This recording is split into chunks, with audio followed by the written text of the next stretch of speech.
De volta agora às 7 horas 36 minutos.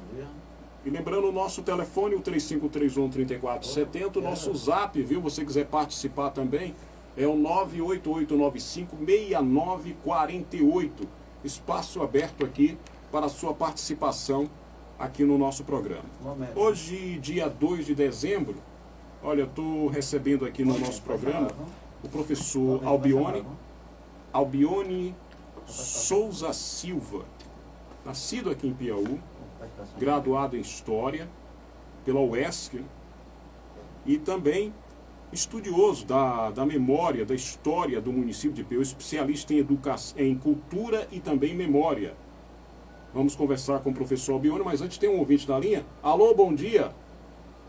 Alô, bom dia. Tá algum problema aí? Sinal. Alô, bom dia. Parece que o sinal caiu. Hoje o professor Albione está aqui participando aqui do nosso programa, que apareceu aqui, tem o nosso amigo Nanau, viu? Nanau apareceu hoje aqui com banana, jaca, o rapaz aqui tá feliz hoje, viu? O rapaz de Tamaraju aqui, a festa aqui hoje vai ser boa, né? Ok, um abraço. Ele tá com a camisa do time vermelho aí, né? Tá certo, tá um megão, né? É desde pequenininho. Tá certo, desde pequenininho. Não ganhou nada, mas tá com a camisa, é isso mesmo. Tá certo. Tá aí, tá aqui, chegou o rapaz, viu? Acho que ele estava lá no Maracanã. O outro tá com a camisa do Vitória. Vitória tá rebaixado, mas não tem nada não, né? O rapaz aqui tá... É isso mesmo, viu? É isso, né? O pessoal, nem toda hora a gente pode ganhar, né? Nem toda hora que pode ganhar no futebol, não. E vamos conversar. A Albione também gosta de futebol, viu? Jogava bola. Eu lembro da Albione também jogando bola, viu? Dava enganada. Viu? Dava enganada também. Albione, é satisfação contar com a sua participação aqui no nosso programa. Nosso bom dia. Bom dia, meu caro amigo Deraldo Cerqueira. Bom dia, Dai, meu camarada que está na operação. E bom dia a todos os ouvintes da Rádio Livre Comunitária de Piauí. Tem um ouvinte na linha agora? Dá para falar com ele? Não, né? Caiu a ligação. Albione, hoje é 2 de dezembro. História de Piauí, 88 anos de emancipação política. Eu tenho a oportunidade de conhecer um pouco aí do trabalho de Albione, da história, da participação dele contando a história, estudando Euclides Neto. E Albione hoje apresenta para Ipiaú, para o Brasil, né, para o mundo, né, um pouco dessa história com o livro Os Despossuídos da Terra. Conta um pouco para a gente como isso tudo começou, Albione. Deraldo, interessante essa pergunta. Quando você diz, quando tudo começou, por incrível que pareça, eu comecei a tomar conhecimento sobre a história de Piauí ainda na minha infância. Minha mãe, por acaso, chegou aqui em Piauí com a família de trabalhadores rurais, seus pais eram trabalhadores rurais, e chegaram aqui em Piauí para residirem na cidade e os filhos darem continuidade aos estudos no ano de 1964. Coincidentemente, o ano que Euclides Neto era o prefeito da cidade. Eu só para interromper só um pouco, Albione, só para a gente fechar aqui com o ouvinte. Alô, bom dia. Acho que caiu novamente, vamos dar o segmento. Então, a família de Albione chega quando Euclides Neto era prefeito. Era prefeito de Piauí. Meu avô trabalhou como gerente de várias fazendas. Minha mãe e minhas tias foram criadas nessas roças. E meu avô resolve vir para Piauí, constrói uma casinha e veio para a cidade de Piauí em 64. E aí minha mãe tem contato com esse Piauí da época de Euclides Neto. Começa a estudar no Gami, ouve falar da Fazenda do Povo, ouve falar do Ipiaú, município modelo. Viveu aquele momento de intensa pressão sobre Euclides Neto e sobre o município, com o golpe de 64, quando o exército vem em Piauí para abrir um inquérito policial militar contra Euclides Neto. Então, minha mãe viveu essa história. E ela me contava como criança, falando como era, como ela teve a oportunidade de estudar no primeiro ginásio público da cidade nessa época. E isso acho que ficou um pouco guardado na minha memória afetiva. Quando eu tive a oportunidade de ingressar na universidade, no curso de História, na UESC, em 1999, me veio a necessidade de pesquisar sobre um tema, para direcionar para a conclusão do curso, né, o trabalho de conclusão do curso. E isso emergiu de novo na memória, a necessidade de conhecer mais sobre a história de Piauí, e especificamente no período que Euclides Neto foi prefeito. Aí eu diria que essa semente que minha mãe plantou, falando da história dela, nesse contexto de um Ipiaú na década de 60, com a gestão de Euclides Neto, me fez com que isso brotasse, como estudante universitário, o desejo de pesquisar sobre a literatura de Euclides Neto, a gestão de Euclides Neto, e também estudar sobre nossa cidade, né? Que acaba sendo uma forma de pesquisarmos sobre a história de Piauí. Então, eu acho que daí surgiu esse interesse por estudar a história de Piauí, a história de Euclides Neto e a literatura de Euclides Neto. Eu lembrei aqui agora de uma pessoa que não está mais aqui, foi embora fora do combinado, como diria um artista brasileiro, né, o Boldrin, o professor Vitor Hugo Martins, que o nosso amigo Albiano tem a oportunidade de conhecer, falava muito da qualidade que é a obra de Euclides Neto, que Piauí precisa valorizar, o Brasil precisa conhecer bem de perto.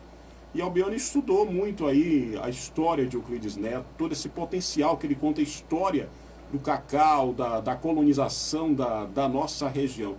O livro, Os Despossuídos da Terra, apresenta toda essa história, dá para o piauense viver esses momentos? Sim. Interessante, Deraldo, que a literatura de Euclides Neto, ela vai pegar esse cenário da região cacaueira e mais especificamente um recorte aqui em Piauí e cercanias, e vai desenvolver seus roteiros. Meu livro, que é uma análise de 4 obras de Euclides Neto, contextualizando a história do período que foi escrita e também o período histórico que o livro trata, acaba que o meu livro ele vai seguir um roteiro muito parecido com o roteiro que Euclides Neto seguiu, que é o roteiro de observar a sociedade do ponto de vista dos trabalhadores rurais. Utilizar da literatura, como Euclides Neto fez, como uma forma também de denúncias às injustiças sociais severas existentes na região cacaueira. Principalmente na época do auge do cacau, tinha essa contradição. Então, o meu livro é como se fosse um diálogo com a literatura de Euclides Neto. Meu livro vai apresentar vários aspectos. O aspecto biográfico de Euclides Neto, o aspecto da análise literária da produção de Euclides Neto e o contexto histórico. Então, quem adquirir o livro vai ouvir muito sobre a história de Piauí, sobre a Fazenda do Povo, sobre os personagens de Euclides Neto, que em sua grande maioria são trabalhadores e trabalhadoras rurais. É como se fosse uma atualização. A obra de Euclides Neto está ali, aos meus olhos, sendo analisada, sendo revista e contextualizada a partir do meu olhar, do meu ponto de vista. E no livro existem várias fotografias, que isso também é interessante, porque a gente acaba fazendo uma viagem no passado através de fotografias. Tem vários depoimentos de pessoas que não estão mais aqui, como José Mota Fernandes, professor Tatai, os primeiros poceiros da Fazenda do Povo, entre eles Agemiro, e muitos tantos outros, como o Capitão Milton, que já não estão entre nós, mas eu pude, durante esses 20 anos de pesquisa, desde a graduação até o mestrado em 2009, arrebanhar uma quantidade grande de fontes históricas. E falando dos que não estão mais aqui, Dealdo, você foi muito feliz em citar Vitor Hugo. Vitor Hugo foi um grande incentivador, um grande motivador das pesquisas euclidianas. Não poucas vezes eu tive conversa com o professor Vitor Hugo, lá na UNEB, e sempre o encontrava motivado e sempre em busca de estimular entre os estudantes na graduação do curso de letras, ou mesmo no Centro de Estudos Euclides Neto, que ele fundou, sempre mantendo essa chama da pesquisa da obra de Euclides Neto acesa. Então, nesse momento, eu quero usar também o microfone, Geraldo, para dizer como o professor Vitor Hugo faz falta entre nós, por suas crônicas, por sua contribuição como professor da UNEB e também como pessoa.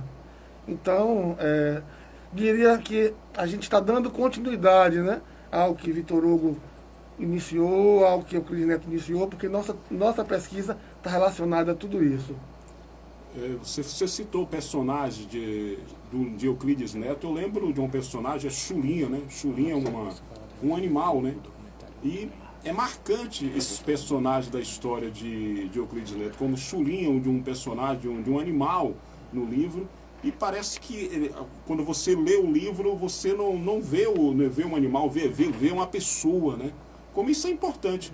Eu citei esse personagem, Albione. Como é fazer um livro em um momento desse de pandemia, em que hoje o jovem pouco se importa com leitura, né? Para pegar um livro para ler, quando tem internet, quando tem um celular, que tudo é diferente. Como é viver com esse momento também, né? Lidar com essa situação?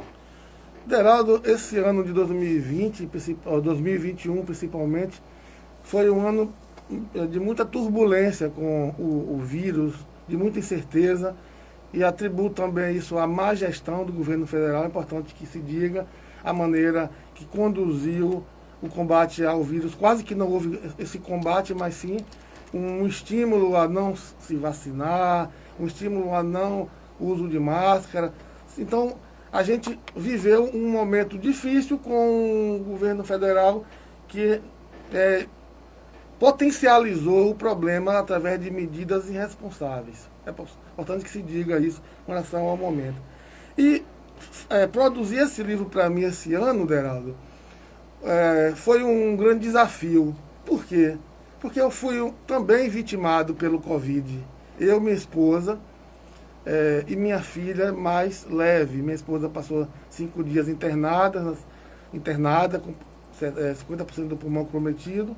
Eu fiquei me tratando em casa, mas com 25% do pulmão comprometido e com algumas sequelas. Eu, infelizmente, tive a chamada Covid longa. Então, depois que o vírus saiu, eu fiquei com uma perda na visão, para uma visão mais longa ou média. Tive um problema de ordem cognitiva, minha memória ficou muito comprometida. E coincidiu que, no momento que eu estava iniciando o contato com a editora Via Literário, de Agenor Gasparetto, em janeiro, 15 dias depois de iniciar a conversa, eu contraí o vírus e fiquei 3 meses impossibilitado de falar de livro e de organizar o livro. Quando eu melhorei, retomei a conversa, o diálogo, graças a Deus superei essa parte das limitações cognitivas, mas ainda continuamos tendo que ter cuidado, ter todos os critérios para organizarmos o lançamento do livro, mas eu te digo que as pessoas que estão tendo conhecimento do livro através da divulgação nas redes sociais ou nas rádios, a gente está tendo uma ótima aceitação, apesar de sabermos que existe uma baixa tradição de leitura no Brasil, mas a temática, especificamente de Os Poços da Terra, muitas pessoas se identificam com a temática, porque trata de um escritor que fala sobre a nossa realidade, que fala sobre nossa região, um escritor que é muito falado, mas é pouco estudado, pouco lido. Então, existe toda uma expectativa em torno do livro. Eu diria que a pandemia não nos dá tranquilidade de termos um contato mais próximo, de pensarmos algo com mais tranquilidade no sentido de lançamento do livro. Mas nesse momento a gente vai lançar o livro com todos os cuidados.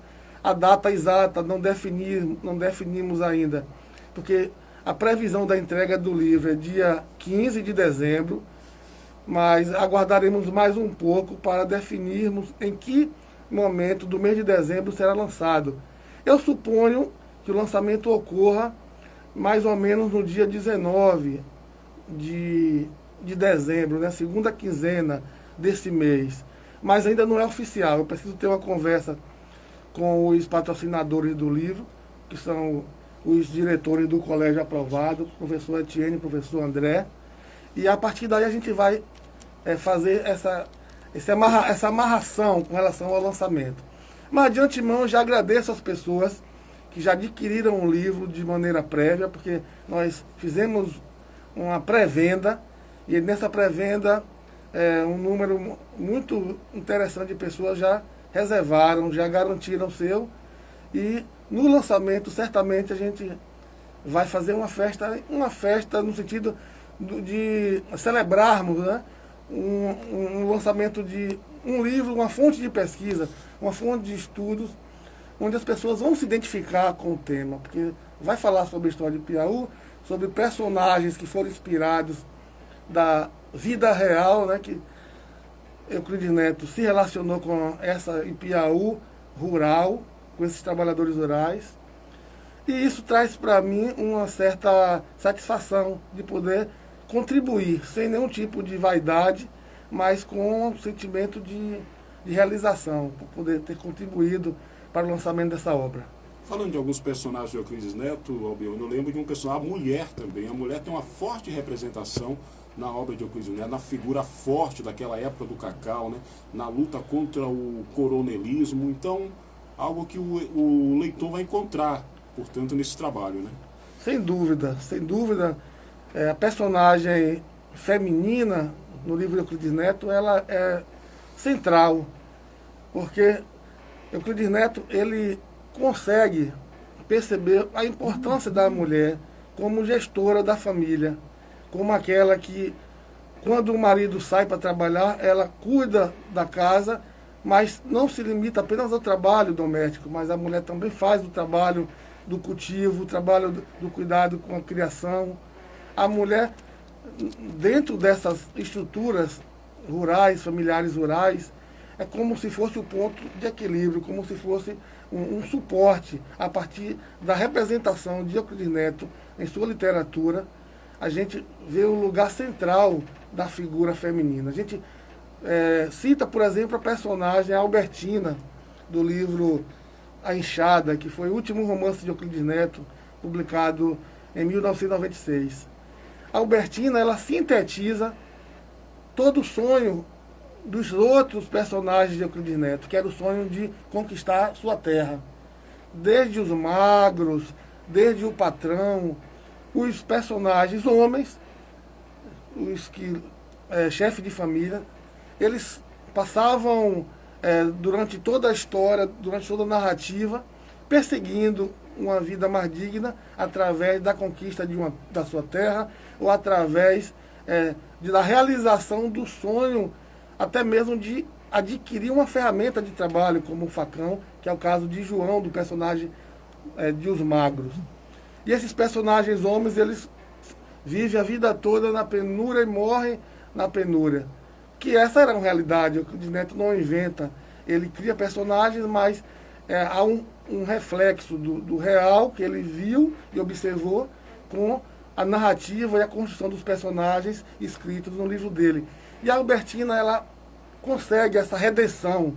É como se fosse uma personagem redentora, que redime todos os outros personagens de Euclides Neto que sonharam essa utopia, né, da conquista da terra e não alcançaram, não conquistaram. Então, os despossuídos da terra são os trabalhadores rurais. São aqueles da vida real, José, João, Antônio, Maria, que depois que saíram da terra com a crise do cacau, foram demitidos, vieram para a cidade e continuam sem ter a oportunidade de adquirir sua terra. Mas a Albertina foi aquela personagem que alcançou esse objetivo de conseguir seu pedaço de terra.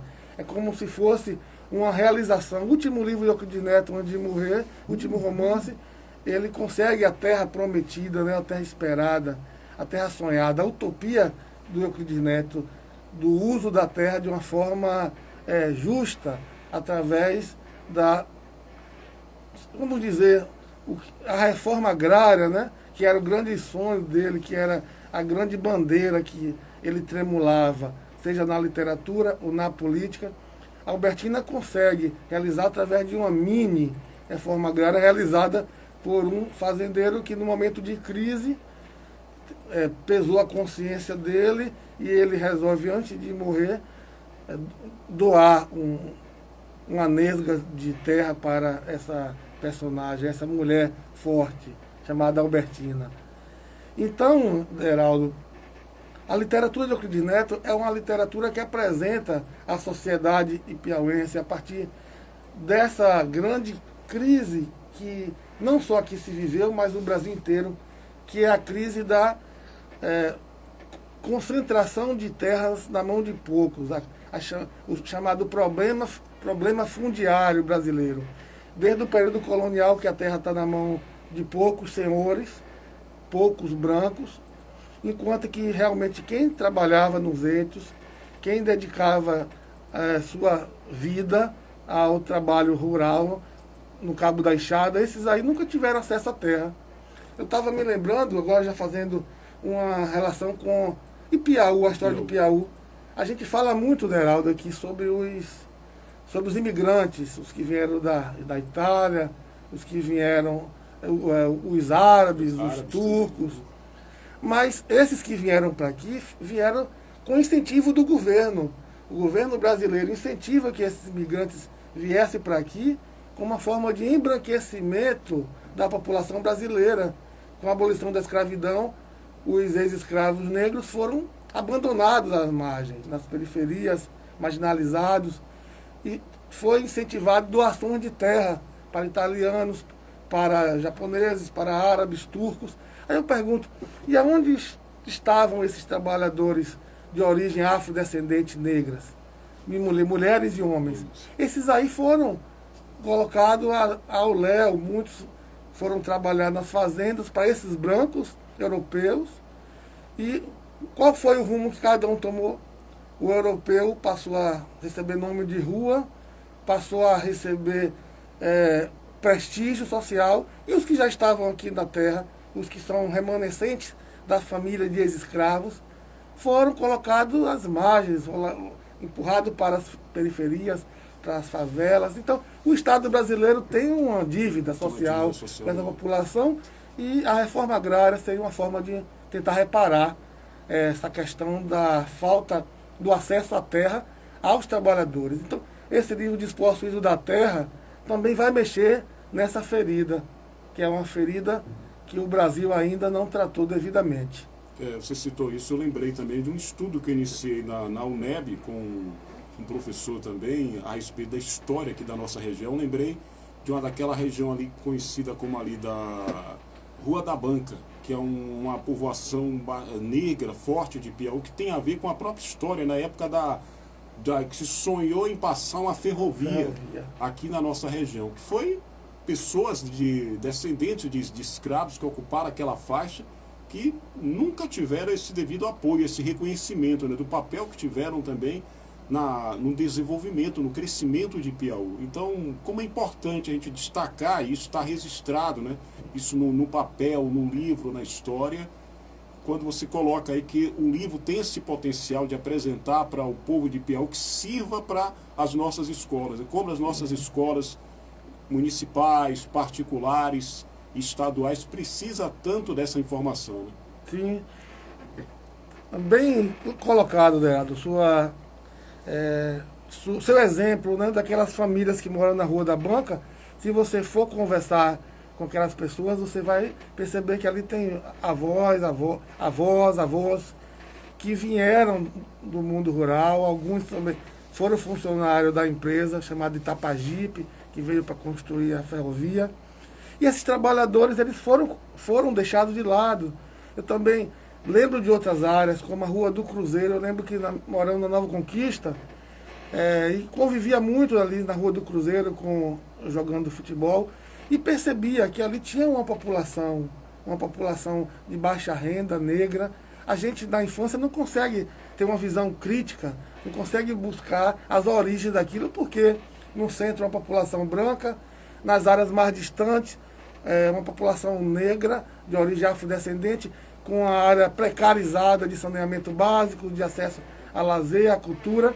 Então, isso tudo são políticas públicas, né, que acabam priorizando um setor da sociedade, algumas áreas da sociedade, em detrimento de outras. Então, hoje no Brasil, não dá para falar sobre injustiça social sem falar das nossas raízes na escravidão, das raízes coloniais, sem falar no problema da má distribuição de terra, na falta de reforma agrária. É como se o Brasil é um país que durante muito tempo teve a sua população majoritariamente no campo. Com a ocupação dos espaços urbanos, não se pensou esses espaços urbanos para essa população que se desloca das áreas rurais durante esse período do êxodo rural. Então, é importante que a gente inclua na história esse despossuído da terra, esses anônimos, essas mulheres, esses sujeitos sociais que eram tidos como sem valor, porque a história tradicional sempre valorizou os reis, os coronéis, os doutores, as elites. Então, nesse momento, a gente quer ver também o que a perspectiva dos de baixo tem a apresentar, chamada História a partir dos silenciados.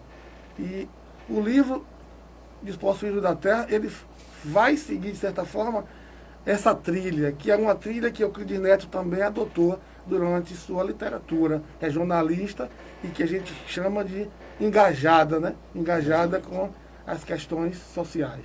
88 anos de emancipação política que Peu está comemorando hoje, Albione. Dá para dizer, os despossuídos da terra continuam os mesmos em 88 anos de emancipação política? Continuam os mesmos. Os despossuídos da terra ainda não conseguiram alcançar o sonho que a Albertina de Euclides Neto alcançou. Lá era uma ficção, mas uma ficção que poderia muito bem se espelhar a realidade. E a gente percebe que na nossa região, para não dizermos que não houve uma reforma agrária, o Euclides Neto foi o que, quando teve oportunidade, quando foi prefeito, ele deu o exemplo. Ele desenvolveu aqui na cidade uma experiência que deu origem à Fazenda do Povo. E você percebe como a reforma agrária é importante. Até hoje a Fazenda do Povo continua a todo vapor, as famílias vivendo dignamente. E isso faz com que a gente perceba o quanto a tecla que Euclides Neto batia sobre a reforma agrária era uma tecla que tinha um bom som. Apesar de que uma parte da população, com a visão atrasada, conservadora, via a reforma agrária como coisa de comunista, como coisa ameaçadora, mas para os trabalhadores rurais, entrevistem os moradores da Fazenda do Povo. Vejam o que eles têm a dizer dessa oportunidade que eles tiveram do acesso à terra. Eles propiciaram alimentos para a gente saudáveis, orgânicos, com um preço mais em conta porque é produzido aqui. E em contrapartida eles tiveram acesso a uma dignidade que, se eles não tivessem direito àquela terra, aquela mini reforma agrária de Euclides Neto, muitos estariam aqui nas periferias desempregados, aumentando ainda mais o inchaço social e gerando ainda mais falta de perspectiva. Então, nós continuamos uma cidade com base agrícola, com grande vocação para a agricultura, e ainda é tempo desses despossuídos da terra terem ainda um incentivo para produzirem sua cultura de subsistência, agricultura familiar ou hortaliças. Então, ainda não houve essa realização do retorno à terra, essas famílias que vieram para a cidade e foram deixados à margem, tanto da sociedade como sem o direito de dar continuidade à sua tradição, né, histórica. Meu avô, meu bisavô, ou de quem está ouvindo aqui, certamente veio de lá da roça. Isso, tanto é que isso reflete na nossa cultura, nas nossas tradições. E é um tema a se falar e a se discutir, porque esse é o perfil da nossa região, é o perfil do nosso município. E o livro Despossuídos da Terra vai dialogar com essa questão através de uma linguagem que é acadêmica em parte, mas também é uma linguagem acessível em outras partes. É uma mescla de um trabalho acadêmico com uma narrativa também acessível, né, a qualquer pessoa, seja ele estudante ou universitário, seja ele uma pessoa interessada no assunto, ele vai ler e, sem nenhuma dificuldade, vai compreender aquela narrativa apresentada na obra. E o livro conta com o apoio você citou o Colégio Aprovado, que apoiou aí todo o trabalho em relação à publicação do livro. A primeira edição eu tive apoio do patrocínio do Colégio Aprovado. Eles se identificaram com o tema, com a pesquisa e aderiram, né, a esse projeto de financiamento para que a gente possa estimular a produção também, de que outros jovens, outros pesquisadores deem continuidade a esse tema que a gente vem desenvolvendo. Outra coisa interessante, Deraldo, é falar da capa do livro. Como eu lhe mostrei no início, a capa do livro é uma obra-prima, é uma obra de arte. Originalmente, ela é uma tela desenhada por um amigo, o Ayan Oliveira, o Braz, o Barco. E eu adquiri na mão dele essa tela em 2015 e no momento que eu vi, eu percebi a identificação da imagem com os personagens de Euclides Neto. E quando veio a ideia de lançar o livro, imediatamente eu associei essa tela com a capa do livro. Então isso foi muito interessante e a responsabilidade, eu digo que aumentou sobre o livro. Porque quando você tem um livro com a capa bonita, né, que é o cartão de visita, o conteúdo também tem que ser interessante. Ok, são 8h07 agora. Albione, eu quero agradecer aqui sua participação aqui no nosso programa, hoje, nessa comemoração do aniversário aqui da nossa cidade. Muito sucesso e com certeza virão outros livros. Pode ser o segmento, né, dos... Quem sabe os despossuidores da terra, né? Despossuídos da terra. Pode vir aí uma outra sequência. De parabéns e com certeza a Rádio Livre vai estar aqui apoiando a divulgação, divulgando todo o seu trabalho. E do lançamento também, com certeza, vamos fazer uma grande festa com todas as seguranças, né, nesse período de pandemia. E muito sucesso, Albione. Tá, eu que agradeço, Deraldo, mais uma vez. Quero também agradecer às pessoas que estão aqui ao vivo, acompanhando nosso bate-papo aqui pelo meu Instagram. E quem tiver interesse de conhecer melhor sobre o livro, você pode entrar nas minhas redes sociais, pesquisando Albione Educador. Seja lá no meu Instagram, no meu Facebook, que lá tem algumas informações sobre o livro, sobre a pré-venda e etc. Eu quero também lembrar de uma coisa. O ano que vem completa 20 anos de um trabalho que eu realizei durante a graduação, que foi uma coleta de depoimentos filmados que eu converti em um documentário chamado Euclides Neto, O Homem e Seu Tempo. Esse documentário foi feito em vídeo, lançado em 2002, e o ano que vem completa 20 anos. E eu estou dialogando aqui com o meu aluno, Paulo Gustavo, para que a gente organize esse material e apresente à comunidade através das redes sociais, através dos canais virtuais, para que as pessoas também tenham acesso a essa informação que trata sobre Euclides Neto. Então, nesse momento, eu quero mandar um forte abraço para todos que nos ouvem.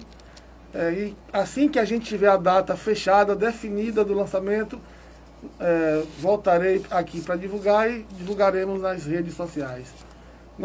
Meu aluno Paulo Roberto está aqui, se ele quiser contribuir também, falar alguma coisa sobre o dia da emancipação política de Piauí, ou da experiência de ele estar me assessorando nesse processo de lançamento do livro, gostaria de deixar o aluno à vontade. Pode falar daí que dá para cá. Pega aí. Bom dia aos ouvintes da Rádio Livre. É um prazer estar hoje acompanhando o professor Albione aqui na emissora. Dizer que é de grande valia esse projeto dos Despossuídos da Terra, o qual eu tenho participado desde o início, desde o momento da dissertação de mestrado, promovida pelo professor Albione. E também dizer que é uma homenagem aos trabalhadores rurais, aos despossuídos da terra de Piauí, aquele que o sistema não ampara, aquele que o Estado faz questão de não ver. Então, é um projeto riquíssimo, é um projeto que merece todo o nosso apoio, toda a nossa atenção e que vai ser de grande valia para o nosso município. Ainda mais nesse cenário que nós vivemos atualmente, onde os despossuídos ainda continuam tão em evidência. Tá certo. Eu agradeço aqui a sua participação, acompanhando aqui o professor Albione. E mais uma vez aqui o nosso abraço, Albione. Sucesso aí E a gente aqui na Rádio Livre, mais uma vez, vai estar colaborando, acompanhando sempre. E aqui em Piauí, né, mantenha viva essa força cultural da literatura. Muitos artistas, muitos talentos na área literária aqui em Piauí hoje contam. Muita gente fora de Piauí também, né? A gente deixa aqui o nosso abraço, viu? Obrigado, meu amigo. Agora, 8 horas, 11 minutos, nós vamos a um bloco do apoio cultural, né? Daqui a pouquinho a gente volta. Valeu, Paulo. Valeu, um abraço, hein? Ótimo. Certo. Obrigado.